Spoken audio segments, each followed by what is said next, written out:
Welcome to Alignment First. I'm jamming with Kylie Barber. We go so far back. There's so many layers to peel back.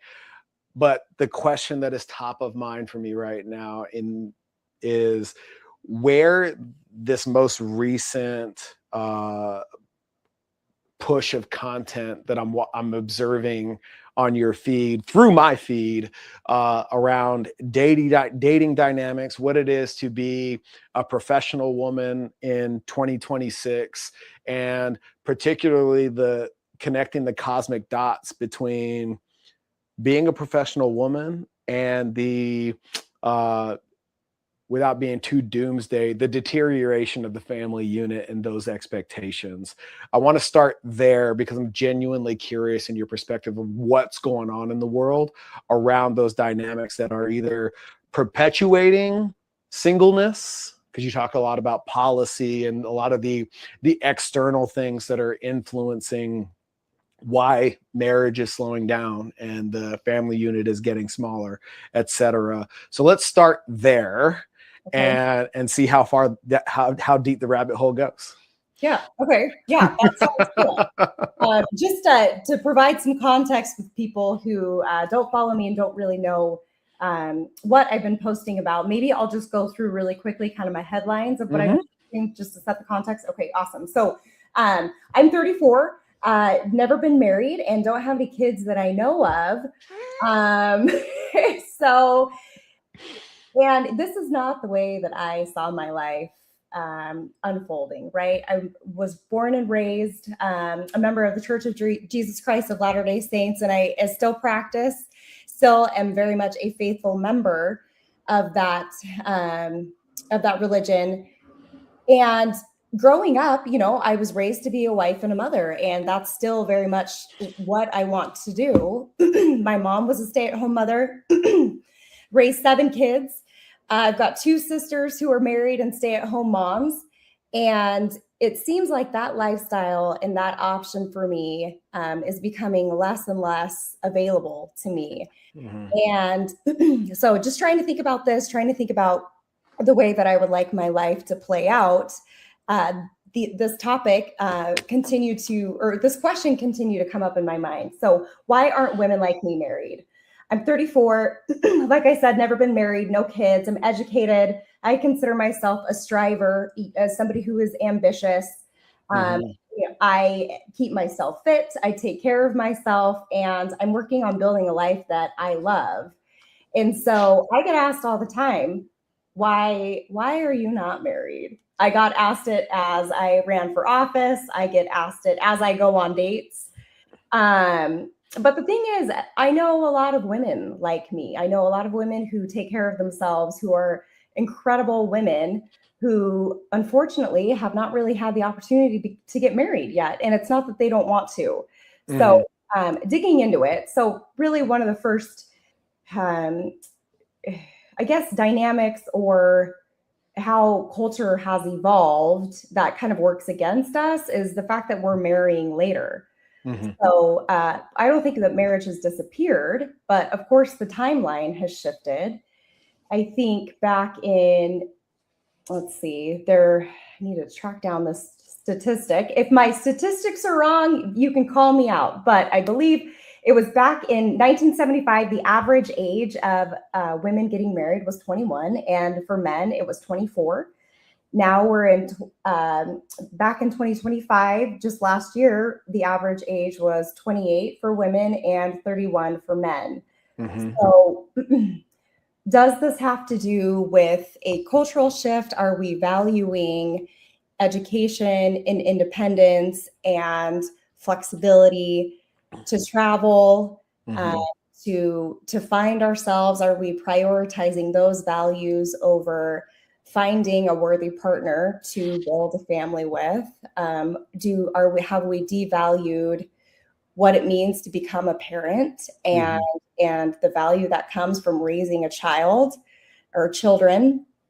So I think over the course of the last couple decades, back in the 60s really is when the feminist movement gained a lot of steam. And I think initially that effort was to provide more choices and more options for women to, if they wanted to choose to work outside of the home, that they would have that option. If they wanted to have a voice in society and in politics, they wouldn't have to write under a pseudonym, right? That they could be their own woman with their own voice, and be less oppressed. And does that make sense? Yeah, absolutely. As a woman, for sure, I can get behind that. But I also think that that movement went too far, whereas it no longer provided us with an additional choice. It uh, it really became shaming women and devaluing the choice to stay at home. And if you're not in the workforce and if your children are in daycare,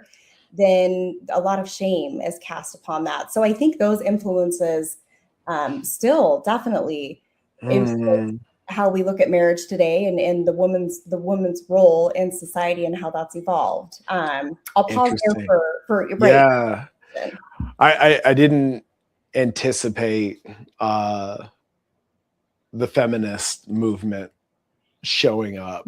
I find it interesting because I was raised by a woman who has 3 master's degrees, 26 years of honorable and faithful service in the United States Air Force, raised 4 boys, 5 if you include my dad, and was able to somehow, some way fulfill all the, what's the word? Not stereotypical, the conventional roles and responsibilities of being a mom, and successfully navigating that professional existence as well, right? And from the seat that I sit in now and the work that I'm doing in aligned leadership, I find it interesting that the not the message intended, but the message received is where a lot of that missed the mark. And I have this conversation with my wife all the time. You know, when we got together, she had a 6-figure career already and was making that stuff happen. And it's really interesting to me that as we were dating and approaching engagement and marriage and parenting, you know, we were mature enough, and that's not that has nothing to do with age really. But we had a lot of really mature conversations up front in terms of what we wanted life to look like, and engage in this practice of updating and upgrading our agreements in this relationship as we evolve as people, as life's circumstances and dynamics shift as they naturally do, you know, as our kids get older, and blah, blah, blah, blah, blah. All the variables change, right? Nothing remains. The only constant is the change.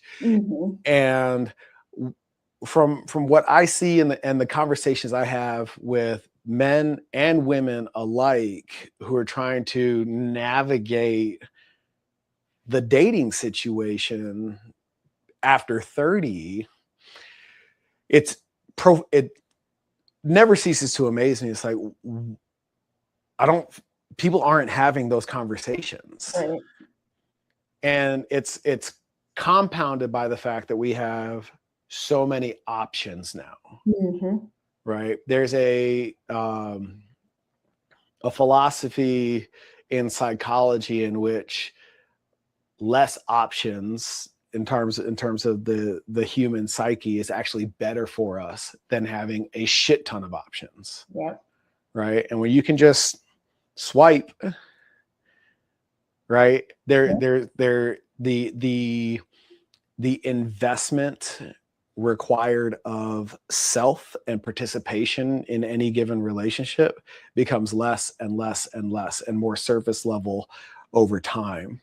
So you know, that's what's really interesting to me. There's like this fear, I think, that drives the behavior of change and conflict, that if I expose myself in terms of asking for what I really want, or describe the life that I foresee to be best for me in my future self, that I'm either going to be let down or they're going to run away. And but like, that's also part of the game.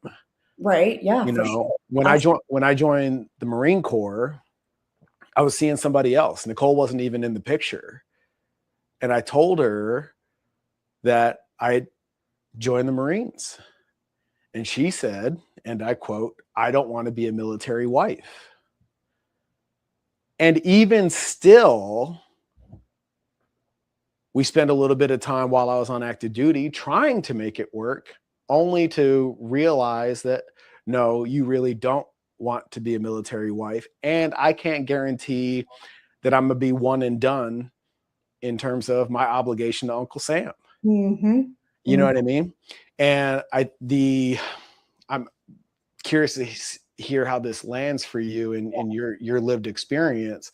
Like, people just don't want to run the risk of being let down. Yep. And it really inhibits their ability to grow with another person in a way that really creates roots in a relationship. Mm-hmm. What, as you hear what I'm saying, what's showing up for you?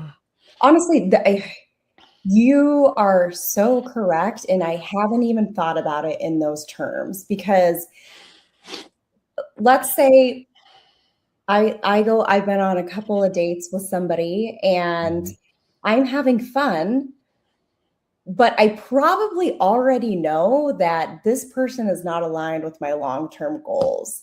Mm-hmm. But I'm having fun and I don't want to be alone. And there's this fear of rejection, right? If I actually bring to the table and we have these conversations about what long-term relationship looks like, Mm-hmm. then somebody can reject it and say no. And then you lose that companionship, the fun. You have to deal with the rejection and you have to deal with the pain of being alone, Mm-hmm. which I don't think that we're very good at anymore these days, because we have so many superficial options. I think that correct me if I'm wrong, but I think people used to spend a lot more time alone with themselves. Mm-hmm. We didn't have social media to feel constantly connected. And we didn't have these dating apps that we could, if we get rejected one day, then we just turn on this app and then go on a date with somebody. Right back in the game. Yeah. Yeah, exactly. So we're not used to being alone. Mm-hmm. And I think a lot of the dynamics in dating right now is trying to figure out what the other person likes and trying to become that, so then we can avoid the rejection, then we can avoid being alone, and we can stretch this fun period out, longer. What's showing up for me as you describe that, it sounds like you're trying, not you, but the royal you, right? Society, the societal you, is trying to drive a relationship based on a ton of assumptions. Yeah. Right. And I can't tell you in a professional organizational level, in a family unit, husband and wife, partner and partner, spouse and spouse, how often it shows up, especially in the foundational period of engaging with my clients. How many of them are moving through life in this perpetual state of disappointment because of this subconscious attempt at hope that Kylie's able to read Michael's mind and know what my needs and expectations are. And I will tell you, if that's a conscious strategy for you, like, just look forward to being disappointed. Right.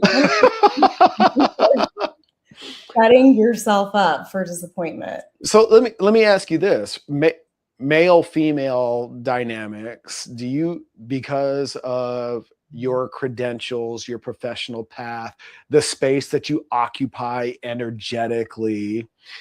Do you find it challenging? Are you met with resistance around those assumptions of what all of that might entail?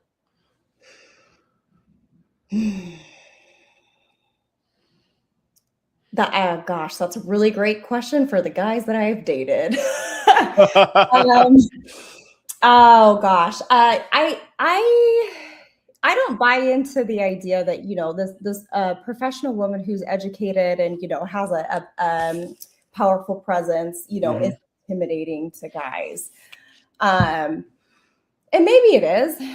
I recently received feedback from men who are mentors of mine who I have confided in, trying to find a partner and start a family. And they do express to me that I need somebody who is very sure and very confident in themselves and has a larger mission than just me.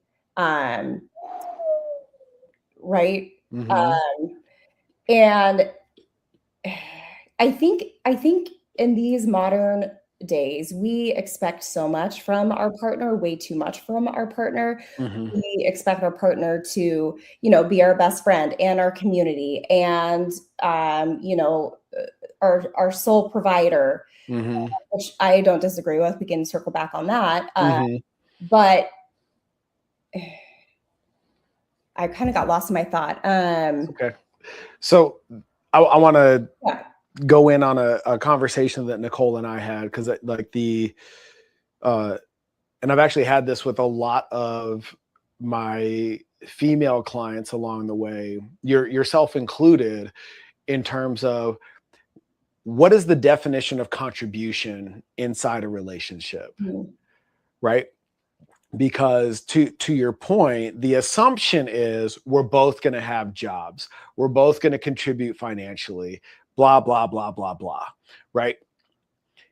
That's an assumption. But when you spell it out and you come to the table and just ask the question, it's been my experience and what I've seen in inviting the leaders that I work with to also have this conversation with their significant other, what they thought the other side of the table's expectations were going to be couldn't be further from the truth. And so much of the misaligned perception over what contribution looks like for Michael versus what contribution looks like for Nicole couldn't be any further apart. And now, because you're having the courageous conversation, as I would call it, now you're able to really tease out a solution and remove all of those assumptions and figure out what really works for you two as a unit. Right. And that's the conversation that I feel like is not happening. Right. Because when we had the conversation early on, we were looking at just all the lifestyle factors of where we want to go when we started having kids, right? And the way the math worked out was both of us are working, okay? And one of our income is exclusively dedicated to paying for childcare. Yeah, right. So for us, this is not a judgment on, whatever you want to do in your relationship is completely up to you. But for us, it was like, this shit doesn't make any sense. We are literally both working and spending less time on the home front so that we can afford for somebody else to watch our kids. Right. And when you looked at it, just the financial mathematics of that equation, it was like, what the fuck is the point? Right. We're literally, at the time, not saving a penny. And at the same time, somebody else is watching Cameron take her first steps. Yeah. Not us. Right. And that's brutal. And I feel like that's a reality for so many people, but it also from a taking ownership perspective, you have to ask a different question in terms of what does our situation need to look like so that it's us raising the kids and instilling values, doing all the things that I believe come with parenting, should come with parenting. Right.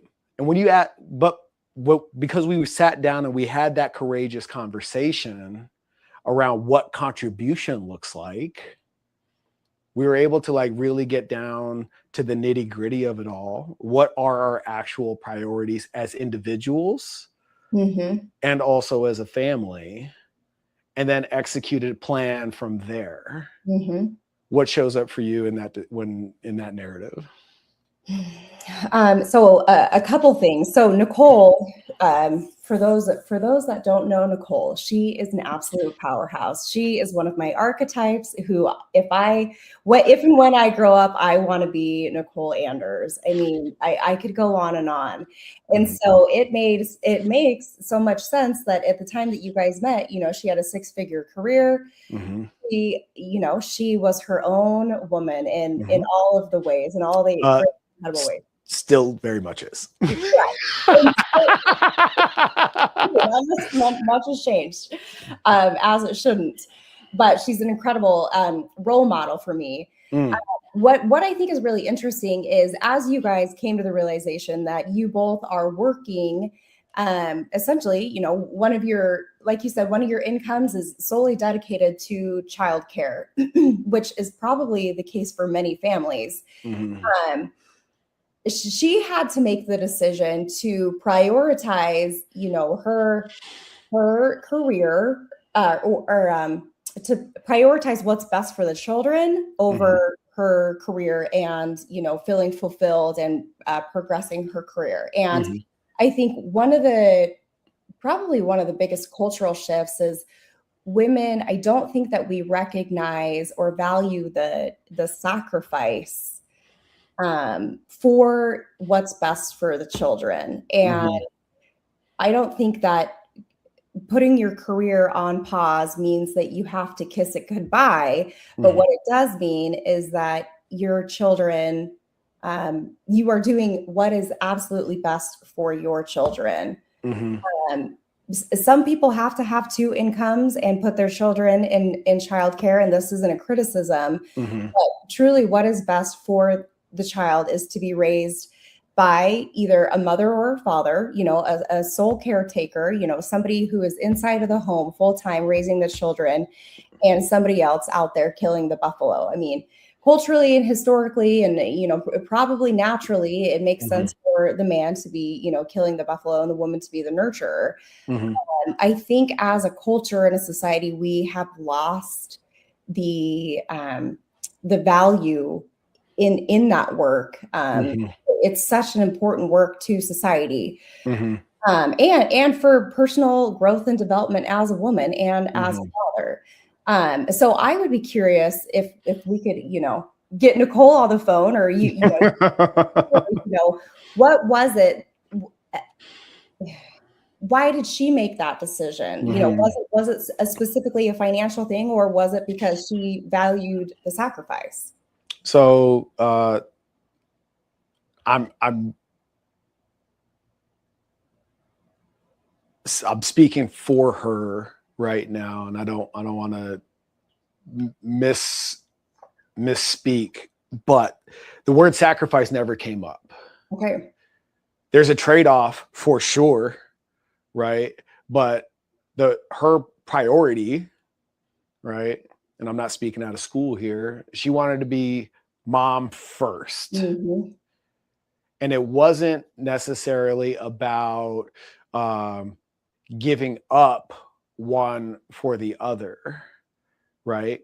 But when you explore the scenario, right, it really comes down to asking better questions, especially with the upside of the internet and social media and options and the availability to do both well if you wanted to. Right. right? And for the record, she works now, okay? But the landscape we navigated was you are legitimately a Hall of Fame athlete, okay? And your truest desire is to be a Hall of Fame mom. Awesome. And there's a piece of her that also wants to make her own money. Totally understandable, 100% support that, right? The question then becomes, how do I prioritize being a Hall of Fame mom and financially contribute to the family? Mm-hmm. Now your qualifying criteria for opportunities looks different. You're looking at different shit, right? Where so many people compartmentalize their personal and professional existence, Right. and treat them as if they're mutually exclusive, right? So and that comes from a place of clarity, right? So when she decided to go back to work, the first question was, does going back to work compromise your ability to be Hall of Fame mom? Right? So as you entertain these opportunities, that's yes or no, go, no go criteria. Does that make sense? Mm-hmm. Mm-hmm. And so it's less a sacrifice in our relationship and more so the trade-off required for the priorities that we have. And I feel like language really matters here because we live in a world where people just abhor sacrifice. Right. Right? Exactly. So you've got to really, and this sounds so trivial and so juvenile at a surface level, but it's really important that, if either one of us was really looking at our contributions to this relationship and raising our kids as one of sacrifice all the fucking time, like that gets really long in the tooth and like brings with it over a long enough period of time, like, I'm carrying the bag, I'm doing all the sacrifices, look at all the things that I gave up, right? Mm-hmm. As opposed to recognizing for oneself that this is a conscious decision for the things that I value and my highest priorities. And I don't think people go deep enough in here to really tease that out for themselves. And the dark side of that coin is, oh, but look at all these people that are doing it all, and create these expectations for themselves that are not necessarily of their own choosing. Okay. Yes. I think one of the questions that came up as you were talking was trying to articulate this as I'm putting it together in my brain. So Nicole has all the capacity to go and be a CEO if she wanted to, right? But her priority over becoming a CEO is to be a Hall of Fame mom. What I'm curious to know is why that is, because it seems like with women who are not married, my generation Z, the one after millennials, they do not value being a mom. They value being the boss corporate babe. And so I'm curious to know when did that shift happen culturally for women? And good question. Right? Like I'm curious to know what Nicole would say to that, because she has the capacity for both. Yeah. No, I'll tell you a story, and this is 100% from my perspective, but I think it'll land. Call it an Oedipus complex if you want to, but I just described to you my mom and her credentials and her pedigree, right? Nicole was very much cut from that cloth. Okay. So when we got married, there's a piece of that assumption thing going on, in which what my mom was able to do in her relationship with my dad in raising the four of us was then my expectation of Nicole in her contribution to our family.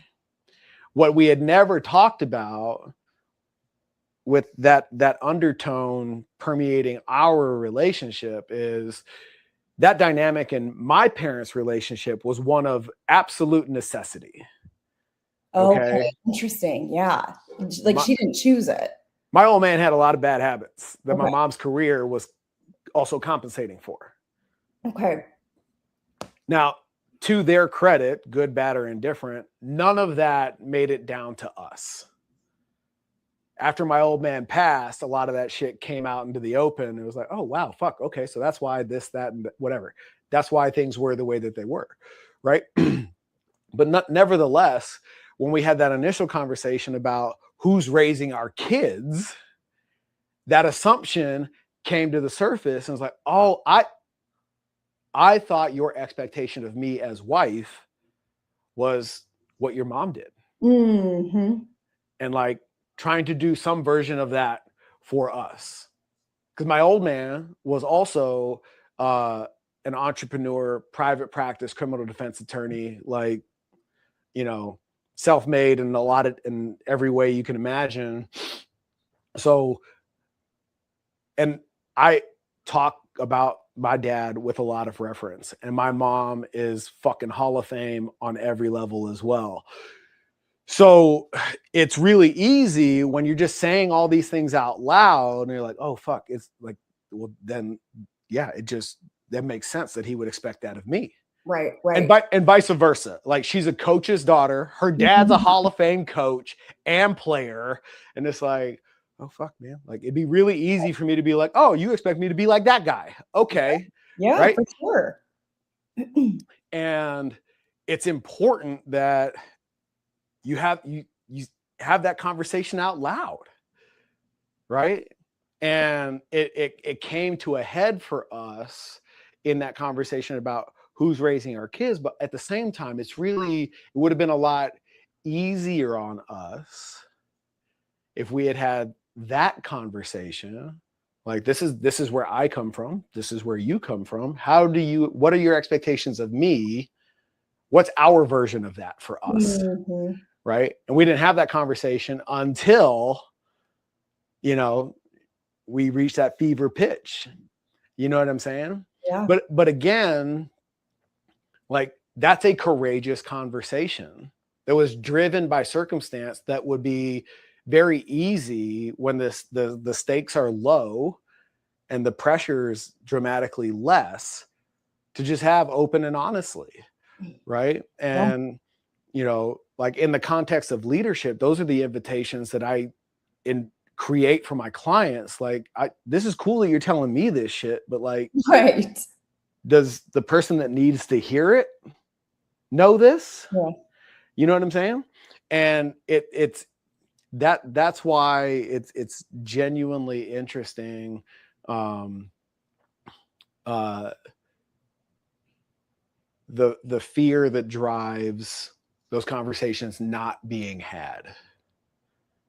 Like, it makes me curious where that fear comes from. Right. So, like, how many dates would you say you'd have to go on, like, hypothetically and idealistically? Do you feel like you'd have to go on before you were comfortable enough to ask a question like that? Date 2. Because I'm not messing around anymore. I don't have any time to waste. Yeah.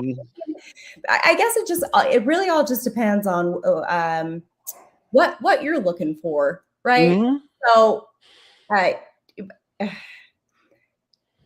my dating practices have evolved quite a bit, right? So I finally have figured out what it is that I want, right? I Mm-hmm. want a marriage, I want to be a mom, I want my guy, and I'm ready for it, and that's what I'm looking for, right? But if I wasn't Mm-hmm. so clear on that desire and those goals, then why even have those conversations? Really, just the qualification to go on a second date is like, are you fun and am I attracted to you, right? Mm-hmm. I'm Right. like, we're not really having those conversations, but Mm-hmm. now that I've grown up and figured out what I want, yeah, I mean, it doesn't make any sense for me to continue to waste somebody else's time if we're not aligned on our goals. So Mm-hmm.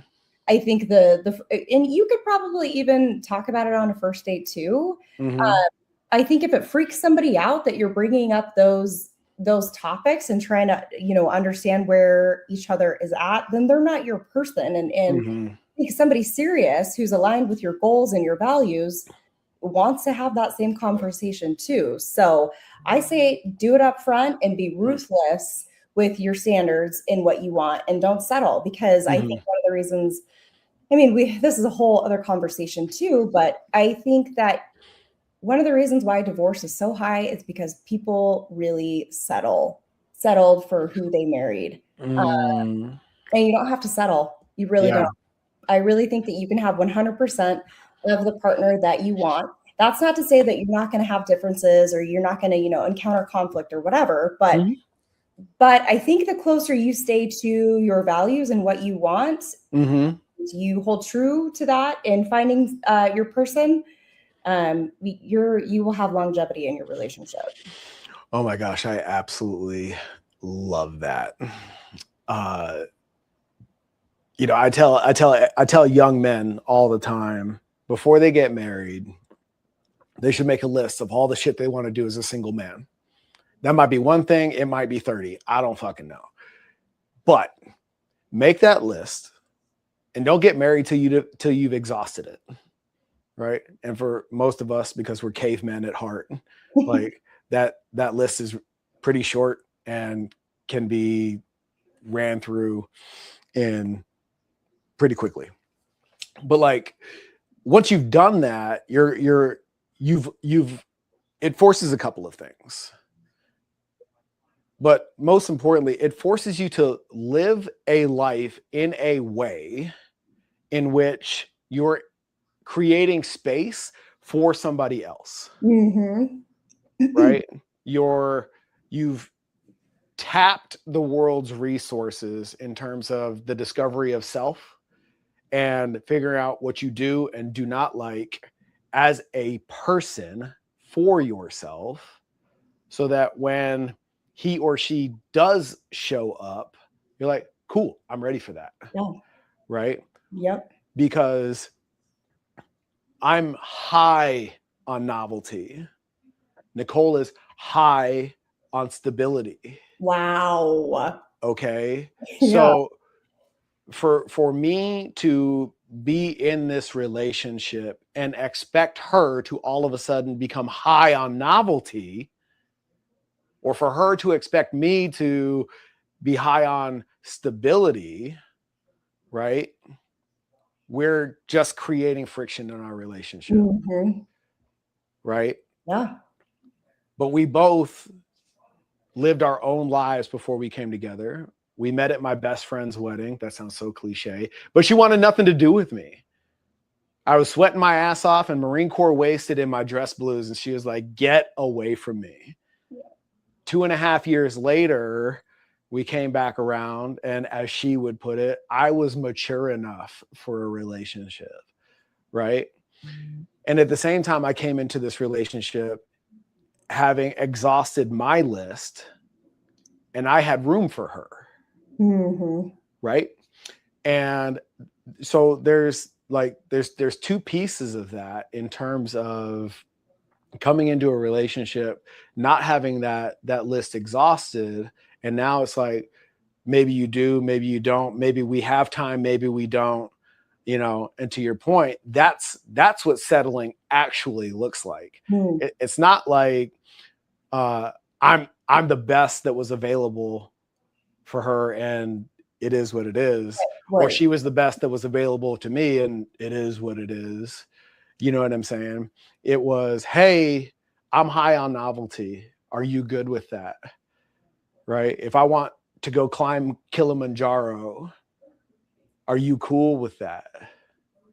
You know, I'd love for you to come with me, but are you cool if it came down to it? And even as it played out in reality, are you cool with me doing that by myself?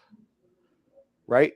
Yeah. And there's this like unrealistic expectation that when you engage in a quality relationship, that everything needs to be done together. This all or nothing reality that doesn't really exist. And a mentor of mine said it best. You know, they're going to be married 40. They're coming up on 40 years together. And I was like, I ask everybody that I consider to be a marriage mentor for me, like, what's the secret? You know, and he said, it was so outside the box, it blew the hair I do not have back. He said, you got to miss each other. And I was like, say more. He's like, you got to be able to go do what Michael does, and she needs to be able to go do what Nicole does, and like, you got to create space to miss each other.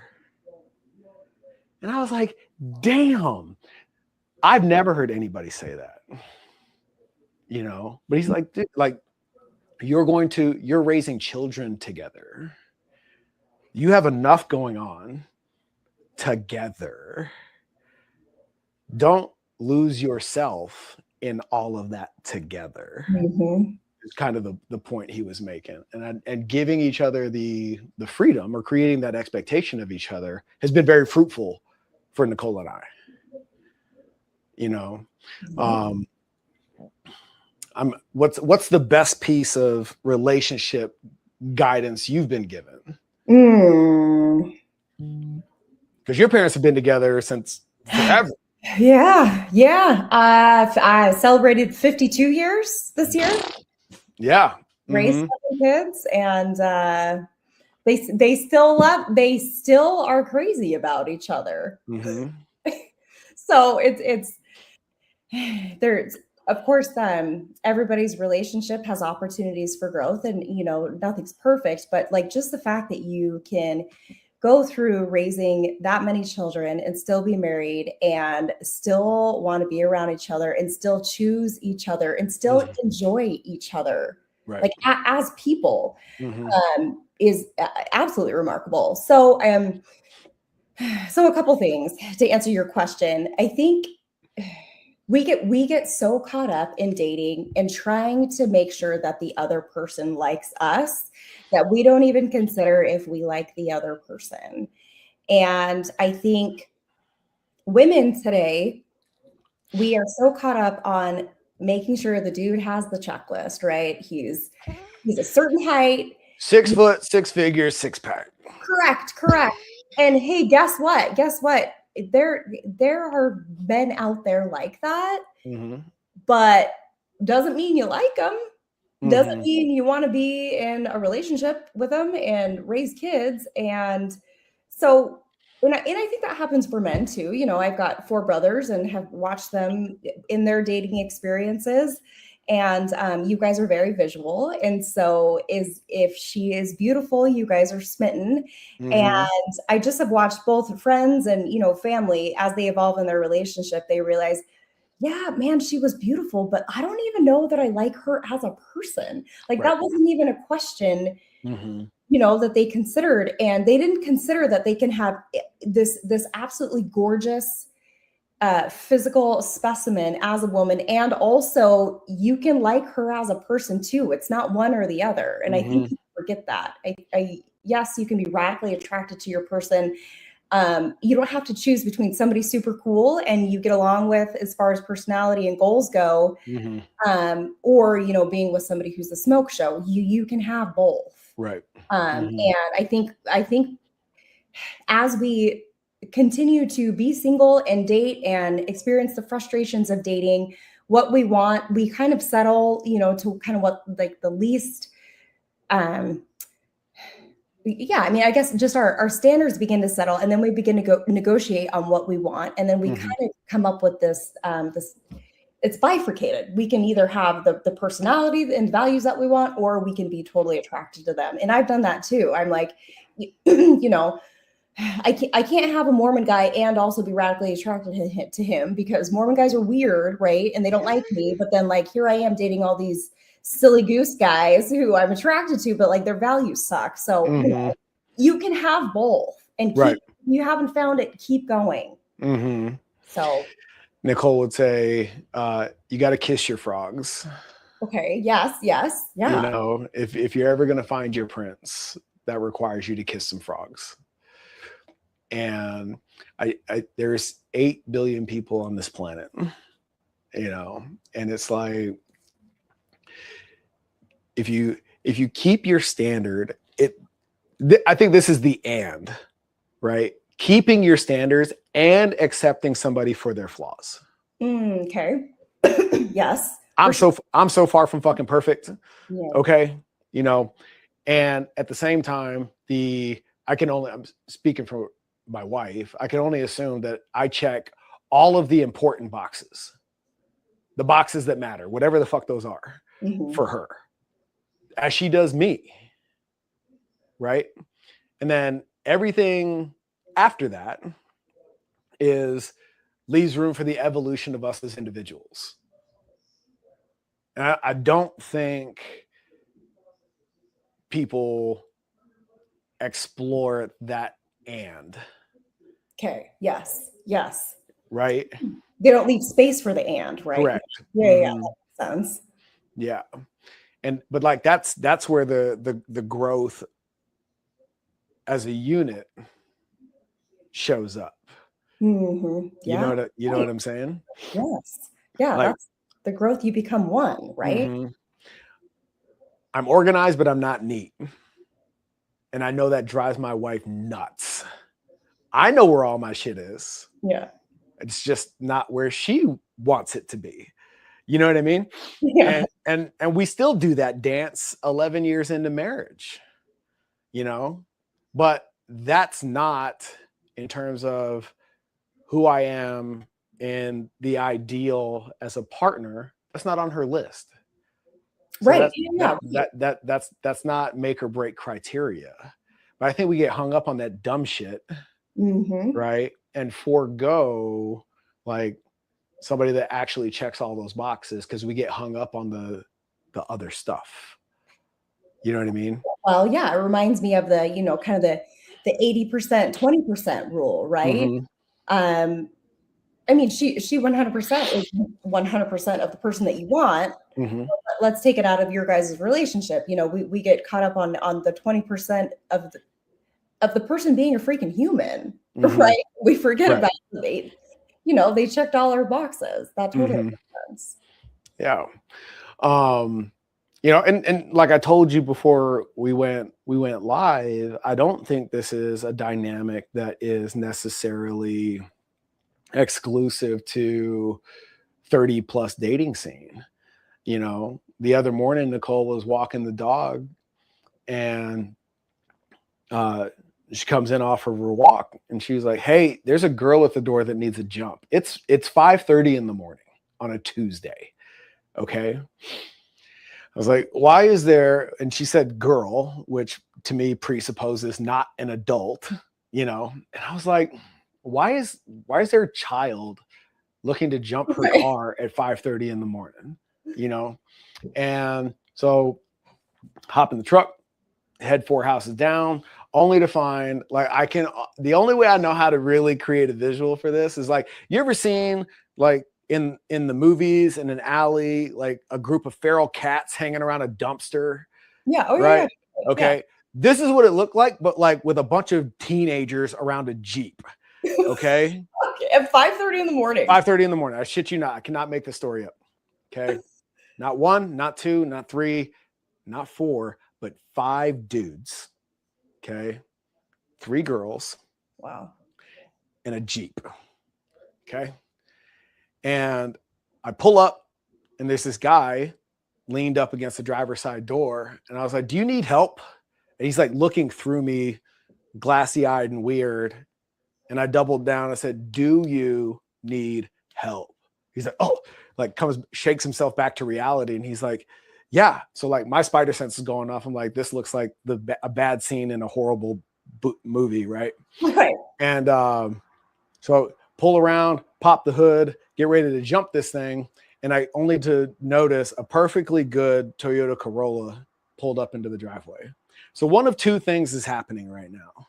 Either nobody in this scenario knows how to do this, or, which I think is more the case, none of these dudes want to. And there's just 5 fuckboys sitting around being dickheads. Probably a combination of the two, right? And it got me thinking, I was like,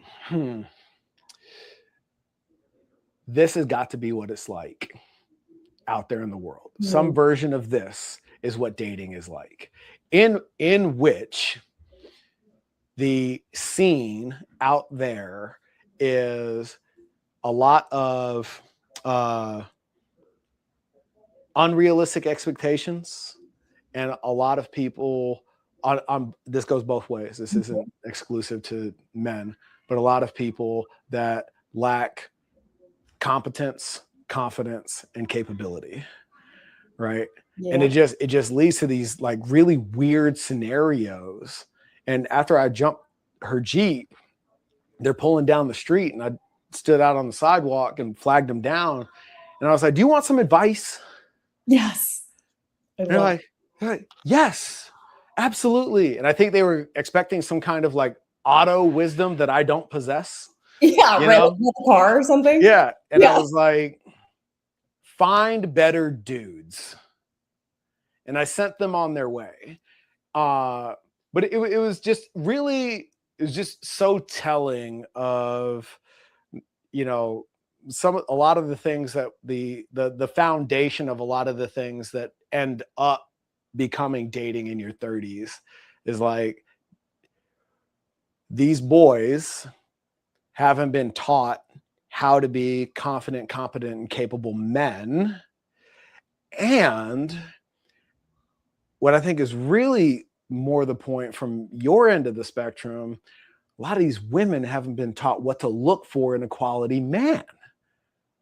So when those two things collide, it's a shit show. I can only imagine. For sure. Yes. Yeah. Quite literally, and that's a technical term, a shit show.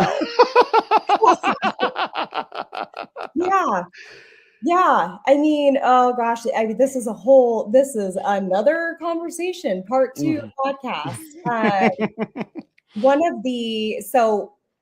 In the congregation that my parents go to, they've got obviously, youth in the ward, and one of the biggest challenges or complaints from specifically the young men is we don't know what it means to be a man. How do we be men? Because going back to the feminist movement and sort of the dynamics of the culture, we really have emasculated men, and we've made men be wrong for being men. And so then it's like, hey, well, we don't even want to touch it. I mean, and then I just think that the men have become so reliant on the women to tell them what to do. And then it becomes like this child mother dynamic, which a woman cannot be attracted to, right? Like we love children, but we don't want to date one. Right. So I don't know how to tell you how to be a man. I just need you to be one. So that I can be a woman, right? so where are men learning how to be good men? I don't know. That's such an interesting observation, that men have been downtrodden and emasculated to the point that they don't know how to be men. And layered on top of that is the inability really for you women to articulate what it is to be a man. Like that is crazy to think about. Like I'm expecting you to tell me how Right. to How to do your how to be yeah. a man for you. Yeah. Like, mm, you think that's the the residue of I mean, we can get into, removing the father Right. from the home and like all of those societal things, but do you think it's more so baked into all of that, like things becoming too easy? Like it's just men aren't tested Hmm. anymore in the way that we were, 1, 2, 3 generations ago, where like there was enough friction in the world that Right. you were forced to move in your masculine in that way versus what I'm picking up from you, what became of the feminist movement where women started walking in that masculine. And now we don't know what our expectations are, and women lack the ability to articulate what those expectations are. Yes. So it's like the blind leading the blind in the dating game. Yes. Yes. Interesting. And resenting each other for not knowing. Hmm. Gosh, okay, hang on. There were so many things that I wanted to come back to. So Now we're here. Okay. no, yeah, now it's my brain is lit up. So we're talking about adversity and how Mhm. adversity is kind of the mechanism that develops masculinity and develops, a Mhm. boy becoming a man. Yes. Mhm. I mean, we live in the most convenient time Mhm. in history. We don't even have to leave our houses to go to work, right? Mhm. So we're all working remote. And and then we hop on social media and we mind them. And Mhm. then, a lot of times people are men are looking at pornography, right? Mhm. So that need is fulfilled, and there's no risk in having to go out and face Mm. rejection to acquire a woman where you can just get it on your phone. You Mhm. don't have to leave your house. I mean, there's no inherent adversity on a day-to-day basis. If you don't want it, you don't have to have it. And Right. so we're staying as infants of ourselves. And so that's why one of my favorite principles that you taught me and continue to teach me is intentional adversity. Mhm. You've got to be intentional about it, and you have to recognize the value that it brings to your life. I mean, because adversity is inherently uncomfortable, and we're not wired to seek out adversity. We're wired to be comfortable and save energy, right, and Mhm. avoid risk and stay safe, right? I mean, our reptilian brain wants us to stay there, and that makes sense, but also that inhibits our growth and development. And so, yes, to your point, there's less inherent adversity on a day-to-day basis, which is probably one of the reasons why men are in particularly struggling, I think. Mhm. Um, and I forgot what else, but what do you have to say to that? I I think it's really challenging to go out there. You used to be able to fail in private. If you got shot down at the bar, the only person who would know about it is you and the person that shot you down. You know, and whether it's true or not, I find it really hard to believe that like an interaction such as that would be documented for social media. But I think that in today's society, we feel like every failure is public. Mhm. Somebody's filming this shit. There's like Right. there's a gotcha waiting for me somewhere when I fuck this up, if Mhm. I fuck this up.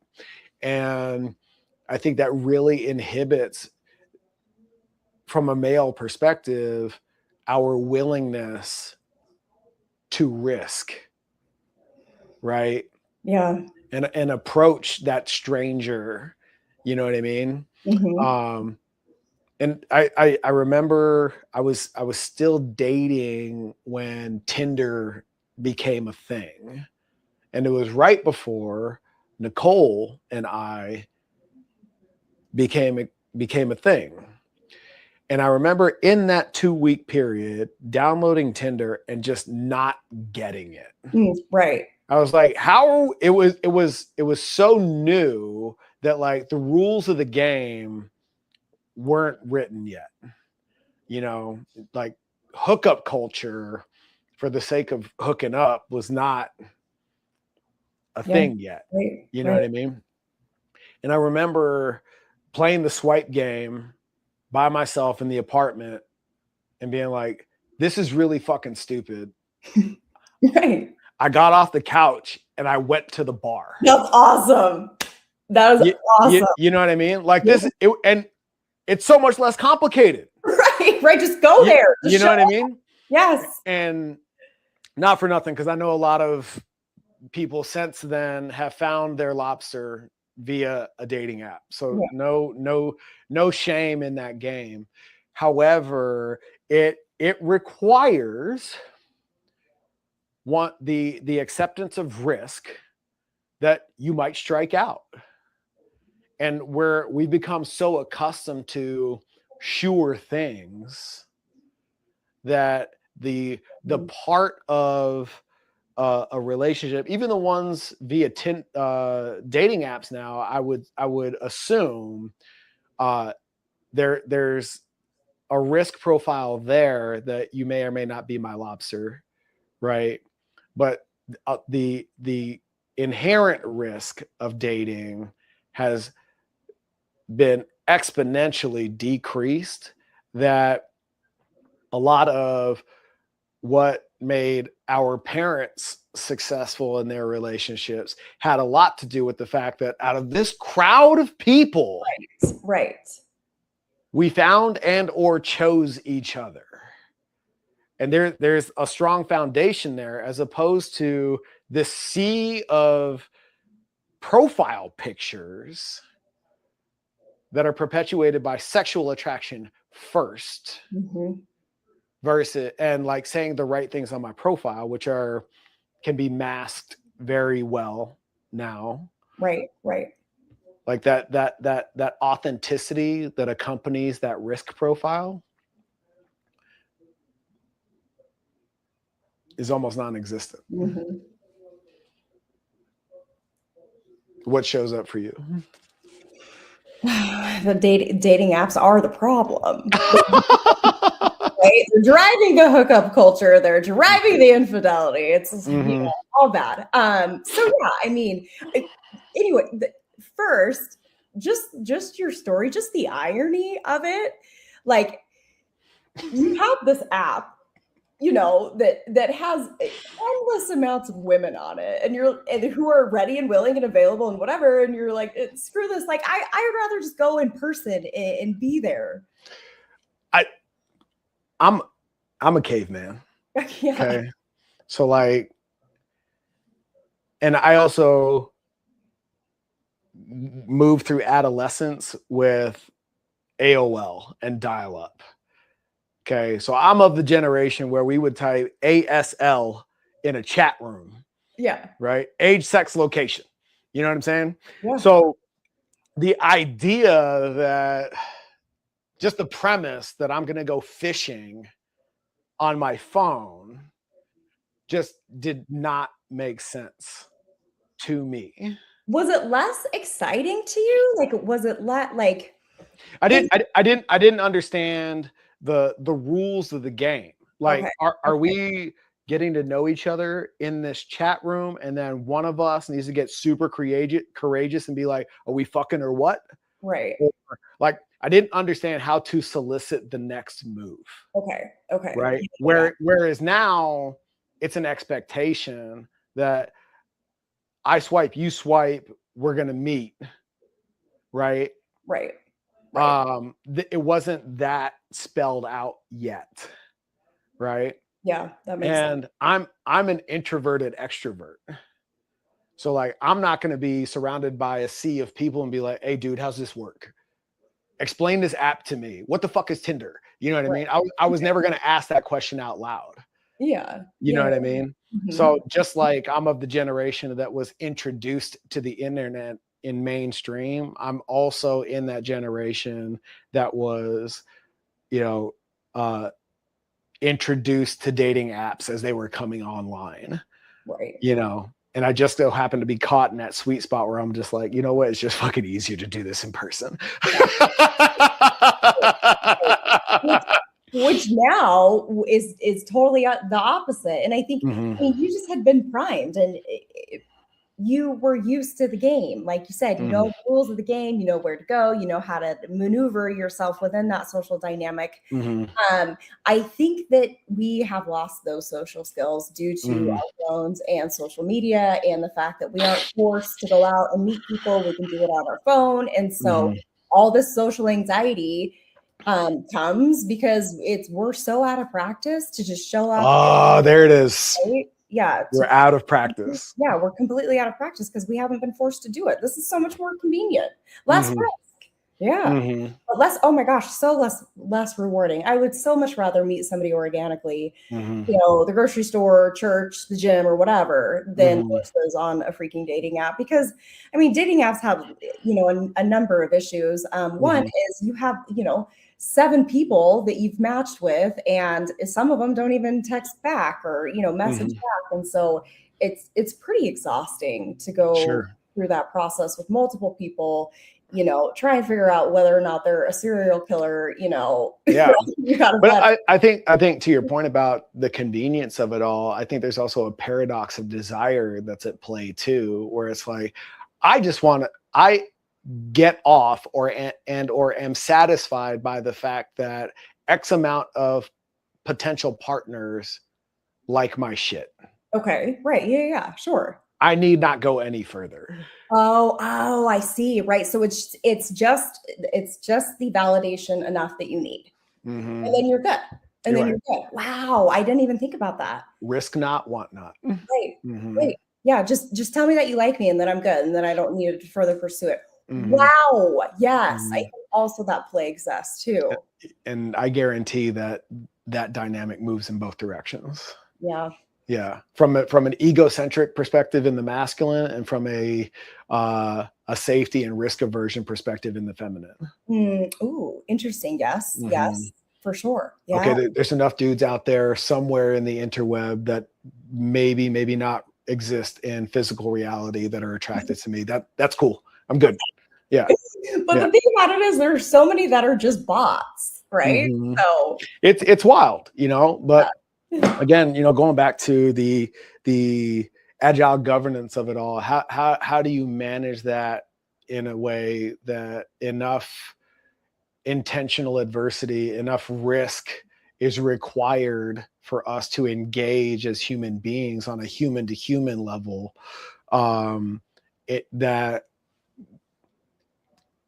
create roots for a relationship to truly blossom, Mhm. you know? We're out of practice. We are out of practice at having those hard conversations Hmm. because we don't want to risk the rejection and the loss and whatever else comes with it. We are risk averse. We're out of practice Hmm. in pursuing risk, and we don't know how to interact with each other. We're socially inept. Mm. I think so. Well, my dear, But there's still hope. We just I, need to figure it out. I don't think we solved shit in this conversation, but I think we definitely raised the awareness around, some of the moving pieces that are in play, in this chess matchmaking game. Where can everybody engage with you, join you on your journey, and enjoy your perspective on the higher level implications for society around these things? At Kylie Barber you know what? I changed my handle. It's Kylie Barber AZ, both on Instagram. Yes, thank you. And we're starting a YouTube channel. I'm exploring how to navigate the YouTube. So some patience as I build my channel, but join me on YouTube too, YouTube as well, and become a subscriber. I love it. Everybody get out there, follow Kylie. She brings so much to the community in terms of value-driven leadership. I'm honored to know you. I'm happy to have you in my circle, and I really appreciate your time in having this conversation. Awesome. Yes. If you're on a mission to be the fittest leader possible, head over to nextlevelhq.co and take the Aligned Leader quiz and see where you shake out. And if you want to have a stronger conversation, blogs, podcasts, all of that exists on that channel.